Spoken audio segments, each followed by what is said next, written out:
ಪ್ರಿಯ ವೀಕ್ಷಕರೇ, ನಾನು ಸಿರಿ ಅಂತ. ನಿಮ್ಮ ಅದೃಷ್ಟ ಸಂಪತ್ತನ್ನು ಬೆಳಗಿಸುವ ಆಲೋವೆರಾ ಈ ಜಾಗದಲ್ಲಿಟ್ಟರೆ ನೀವು ತುಂಬ ಲಕ್ಕಿ ಅಂತ ಜ್ಯೋತಿಷ್ಯ ಶಾಸ್ತ್ರ ಹೇಳುತ್ತೆ. ಆಲೋವೆರಾವನ್ನು ಸರಿಯಾದ ದಿಕ್ಕಿನಲ್ಲಿ ನಡೆಯುವ ಮೂಲಕ ಲಕ್ಷ್ಮೀ ದೇವಿಯು ಮನೆಯಲ್ಲಿ ನೆಲೆಸುತ್ತಾಳೆ ಮತ್ತು ವ್ಯಕ್ತಿಗೆ ಎಂದಿಗೂ ಸಂಪತ್ತು, ವೈಭವ, ಸಂತೋಷ ಮತ್ತು ಸಮೃದ್ಧಿಯ ಕೊರತೆ ಇರುವುದಿಲ್ಲ. ಆದ್ದರಿಂದ ಆಲೋವೆರಾವನ್ನು ಯಾವ ದಿಕ್ಕಿನಲ್ಲಿ ನೆಡಬೇಕು ಎಂದು ಈ ವಿಡಿಯೋದಲ್ಲಿ ತಿಳಿದುಕೊಳ್ಳೋಣ.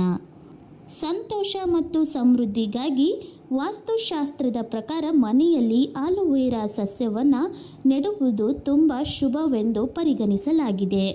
ಅಂತಹ ಪರಿಸ್ಥಿತಿಯಲ್ಲಿ ನೀವು ಅದನ್ನು ಮನೆಯಲ್ಲಿ ಇಟ್ಟರೆ ಕುಟುಂಬದಲ್ಲಿ ಸಂತೋಷ ಮತ್ತು ಸಮೃದ್ಧಿ ಬರುತ್ತೆ. ಆದರೆ ಅದನ್ನು ನೆಡುವಾಗ ಅದನ್ನು ಪಶ್ಚಿಮ ದಿಕ್ಕಿನಲ್ಲಿ ಮಾತ್ರ ಇರಿಸಬೇಕು ಎಂಬುದನ್ನು ನೆನಪಿನಲ್ಲಿಡಿ, ಏಕೆಂದರೆ ಪಶ್ಚಿಮ ದಿಕ್ಕನ್ನು ಅತ್ಯುತ್ತಮವೆಂದು ಪರಿಗಣಿಸಲಾಗಿದೆ.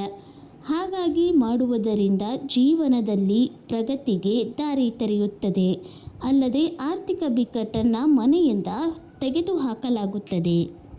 ಪ್ರೀತಿಯ ಜೀವನವನ್ನು ಸುಧಾರಿಸಲು ಮನೆಯಲ್ಲಿ ಆಲೋವೆರಾವನ್ನು ನೆಡುವುದರಿಂದ ಪ್ರೀತಿಯ ಜೀವನದಲ್ಲಿ ಬರುವ ಸಮಸ್ಯೆಗಳನ್ನು ತೆಗೆದುಹಾಕುತ್ತದೆ. ಆದರೆ ಈ ಸಸ್ಯವನ್ನು ನೆಡುವಾಗ ದಿಕ್ಕನ್ನು ನೆನಪಿನಲ್ಲಿಡಬೇಕು. ನಿಮ್ಮ ಪ್ರೀತಿಯ ಜೀವನದಲ್ಲಿ ಸಮಸ್ಯೆ ಇದ್ದರೆ ನಿಮ್ಮ ಮನೆಯ ಪೂರ್ವ ದಿಕ್ಕಿನಲ್ಲಿ ಆಲೋವೆರಾ ಸಸ್ಯವನ್ನು ನೆಡುವುದು ಅತ್ಯಂತ ಶುಭಕರವಾಗಿರುತ್ತದೆ. ಹೀಗೆ ಮಾಡುವುದರಿಂದ ನಿಮ್ಮ ಜೀವನದಲ್ಲಿ ಪ್ರೀತಿ ಹೆಚ್ಚಾಗುತ್ತದೆ ಮತ್ತು ಬಡತಿಯ ಅವಕಾಶಗಳು ಸೃಷ್ಟಿಯಾಗ್ತವೆ, ಅಲ್ಲದೆ ಮನೆಯಲ್ಲಿ ಸಕಾರಾತ್ಮಕತೆ ಹೆಚ್ಚಾಗುತ್ತದೆ. ಹಣಕಾಸಿನ ಸಮಸ್ಯೆಗೆ ಪರಿಹಾರ. ಕಷ್ಟಪಟ್ಟು ಕೆಲಸ ಮಾಡಿದ ನಂತರವೂ ಹಣವು ನಿಮ್ಮ ಕೈಯಲ್ಲಿ ನಿಲ್ಲದಿದ್ದರೆ ಆಲೋವೆರಾ ಸಸ್ಯವನ್ನು ನೆಡಬೇಕು. ಹಣಕಾಸಿನ ಸಮಸ್ಯೆಯನ್ನು ನಿವಾರಿಸಲು ನಿಮ್ಮ ಮನೆಯ ತೋಟ ಅಥವಾ ಬಾಲ್ಕನಿಯಲ್ಲಿ ಆಲೋವೆರಾ ಸಸ್ಯವನ್ನು ನೆಡಬೇಕು. ಹೀಗೆ ಮಾಡುವುದರಿಂದ ಮನೆಯಿಂದ ನಕಾರಾತ್ಮಕತೆಯನ್ನು ತೆಗೆದುಹಾಕಲಾಗುತ್ತದೆ ಮತ್ತು ಮನಸ್ಸು ವಿಚಲಿತವಾಗಿದ್ದರೂ ಇದರಿಂದ ಮನಸ್ಸು ಶಾಂತವಾಗಿರುತ್ತದೆ. ಈ ದಿಕ್ಕಿನಲ್ಲಿ ಆಲೋವೆರಾ ನೆಡಲೇಬೇಡಿ.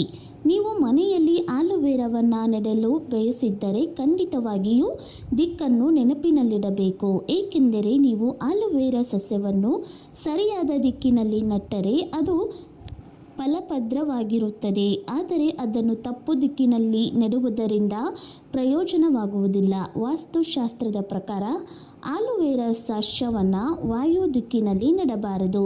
ಹೀಗೆ ನೀವು ಮಾಡಿದರೆ ನಿಮ್ಮ ಅಶುಭ ಫಲಿತಾಂಶಗಳನ್ನು ಪಡೆಯಬಹುದು. ಈ ಮಾಹಿತಿ ಇಷ್ಟ ಆದರೆ ಲೈಕ್ ಮಾಡಿ, ಶೇರ್ ಮಾಡಿ, ಹಾಗೆ ನಮ್ಮ ಚಾನಲನ್ನು ಸಬ್ಸ್ಕ್ರೈಬ್ ಮಾಡಿ. Thank you.